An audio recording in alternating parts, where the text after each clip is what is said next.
The war in Iraq. Everybody meet Gilgamesh. Gilgamesh was an ancient Sumerian king who ruled in what we now know is modern-day Iraq.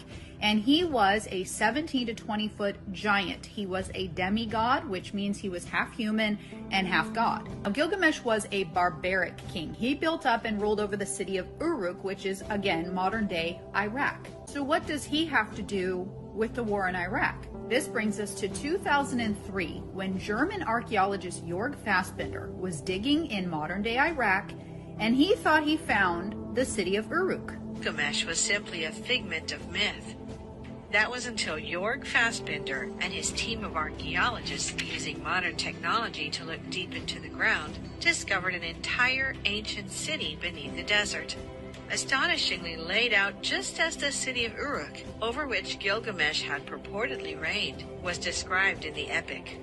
More importantly, on the outskirts of the ancient city was what appeared to be a burial site, which archaeologists believed to be the tomb of the ancient king.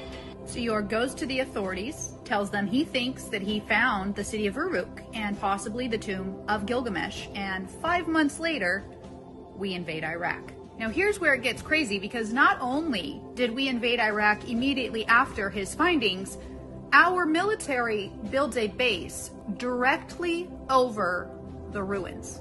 Anyway, it's not a secret that the USA established a base in the old Babylonian city, destroyed some historical artifacts, and also took with them many of the artifacts. They constructed buildings and helicopter landing pads in the ancient city.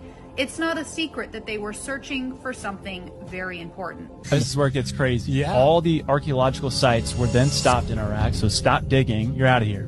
And the U.S. military set up an encampment around the tomb site. But the locals around this encampment reported that the U.S. military were digging at night, taking things out of the ground and putting them onto trucks and driving them off. There were none. There were no weapons of mass. Okay.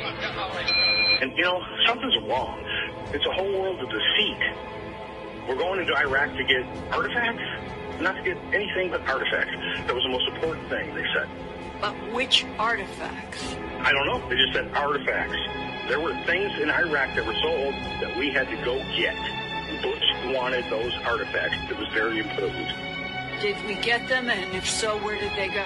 We got them. They said they got everything they needed from that country.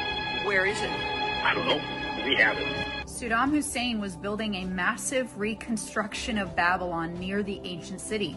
Was he trying to hide something huge? Is that why the U.S. decided to invade Iraq so fast and acquire the ancient relic? If you go on the Department of State's website and type in Gilgamesh, you are actually brought to the formal request for the ancient tomb of Gilgamesh. They were requesting his body from the burial site. So when we invaded Iraq, we went in and just took it all, and we actually had to return it.